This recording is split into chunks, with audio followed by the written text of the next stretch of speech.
The S&S compressed air launch coaster model is one that is not seen in very many places. It is also one that I think flies under the radar. These coasters look really fun and intense, especially for a relatively cheaper price range compared to Intamins and B&Ms. So in this video, I'm going to be giving my top 5 candidates to receive an S&S Air launch coaster. Let's get into it. Before we get into the actual list, I'm going to rattle off a couple of the criteria that I looked at. These include but are not limited to park and manufacturer relationships, current coaster lineup, and space. Some other scenario specific reasons will come up as well. Alright, with that out of the way, let's get into the first park on the list. Coming in at the number 5 spot, I have a surprising and maybe even controversial pick. This spot goes to Kentucky Kingdom. Before you start questioning my judgment or anything of that sort, let me explain myself. If you are up to date with some recent amusement park news, then you know that Hershey Entertainment has purchased Kentucky Kingdom. This is the same company that owns and operates Dollywood, Silver Dollar City, and various other parks. And at Silver Dollar City specifically, there is a smaller family version of the S&S Air launch coaster, Powder Keg.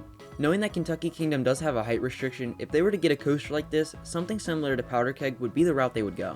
It would stay closer to the ground, giving the park a launch coaster and also appeal to all age groups. Kentucky Kingdom does not have a launch coaster, so this would fill a pretty big gap in the lineup as well. However, with an out-of-the-box pick such as Kentucky Kingdom, there are a lot of problems. First off, Hershey just acquired Kentucky Kingdom, and it's unknown what their plans are for the park in the future. We don't know yet if they're planning to invest heavily into thrills or making the park more themed and appealable to families. Also, the park is pretty limited in space. They would have to be creative with the layout and probably use the space that was allotted for that RMC Raptor 2. With all that being said, I think it's possible for Kentucky Kingdom to go with a coaster like this, but it's harder to say compared to some of the other parks on this list. And moving on to the number 4 spot, I have Worlds of Fun. Again, this is a little more on the controversial side. This park has not seen any major investments in the past couple of years. Their latest coaster was built in 2009. That being said, and starting off some of the reasons why it makes sense, the competition in Missouri is definitely picking up. By this, I mean that Silver Dollar City is starting to dominate Missouri when it comes to the amusement industry. In response, Cedar Fair is going to have to do something to keep Worlds of Fun relevant, and that's where the S&S Air launch coaster comes into play. We know that Cedar Fair has some sort of relationship with S&S due to the free spin going to King's Dominion. If this coaster does well, we could expect to see more S&S creations go to Cedar Fair properties. And this specific coaster makes sense because Worlds of Fun does not have any launch coaster, so investing in an S&S Air launch coaster would help this park out tremendously. As I said earlier though, Worlds of Fun has not gotten a new coaster in quite a long time. It's hard to say when their next coaster will be. Most of the bigger parks within the Cedar Fair chain seem to get constant investments, and the other ones like Worlds of Fun, Valley Fair, and Michigan's Adventure get kicked to the curb. And just to make something clear real quick, by investments I mean major thrill coasters.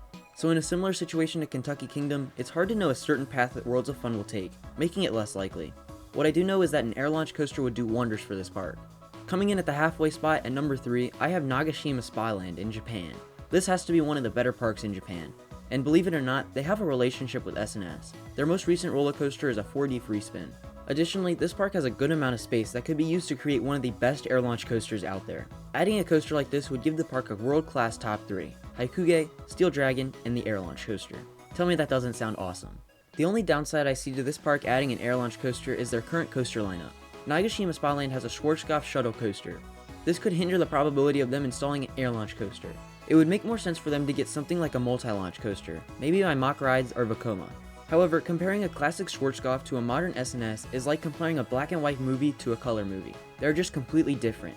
So to that problem, I say it could hurt the probability, but it's not the biggest of deals. Moving on to the runner-up spot, coming in at number 2 is Happy Valley Shanghai. The company that owns Happy Valley also owns many other parks within China. And after a bit of research, I found that they are one of the most consistent companies installing an air launch coaster. Out of their parks, they have an air launch coaster at Happy Valley Shenzhen, Beijing, and Wuhan. That being said, Happy Valley Shanghai has not received a new coaster since 2014. The park's standout attractions are the Gravity Group wooden coaster, an Intamin Megalight, and a B&M dive machine. The rest are all family or kiddie coasters. Happy Valley needs a launch coaster, and that's where the air launch coaster comes into play. On top of all this park has more than enough space for this type of coaster.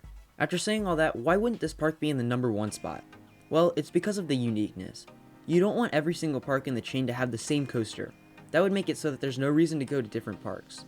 Since Happy Valley has invested into multiple air launch coasters, putting one here might not make sense. Although we have seen exceptions. Yeah, I'm looking at you, Six Flags. Additionally, a super long gap in between coasters could mean that the parent company is not worrying about this park as much. This also decreases the probability of the park receiving an air launch coaster.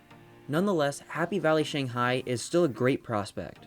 And coming in as the number 1 candidate for an S&S Air launch coaster, I have Six Flags New England. Of course, Six Flags had to be on this list as they work with S&S so much. Six Flags has also constructed an air launch coaster at Six Flags Great America. While we haven't seen another one pop up, Max Force opened in 2019. This means that it's totally possible for Six Flags to invest in another one in the near future. Now, I chose Six Flags New England for a multitude of reasons. First off, this park lacks a launch coaster. Other than that, the lineup is pretty stacked. They just needed that one coaster to fill their major need. Secondly, the park has more than enough space. If you look at Google Earth, you can see a couple of spots that an S&S Air launch coaster could fit. Also, referencing recent news from the park, Goliath has been announced that it won't be opening in 2021. It's unknown what's going to happen to this boomerang, but assuming it's removed, there's a nice piece of land there. Definitely not big enough for an air launch coaster, but something nonetheless. So in the end, this could end up hindering the probability of New England getting an air launch coaster. But I don't think it's out of the picture, even if they wait a couple of extra years after the replacement of Goliath. Another quick con that I don't really care about, but some people might, is that King Dakar, the tallest launch coaster in the world, is only 3 hours away. 3 hours away is a pretty far drive that I wouldn't be willing to go to get to my home park if there was a park closer. And that's why I don't think it's that big of a deal. And after all this, I think Six Flags New England has the best shot at receiving an S&S Air launch coaster. Before I end the video, I want to give a huge thanks to all of those who are subscribed. The channel just hit 250 subscribers, and that's just insane to me, so thank you guys so much for that. It really makes me happy to see that people really enjoy watching my content. So now that we've hit this milestone, the next is 500, but that's for another time. So again, thank you guys so much for 250 subscribers.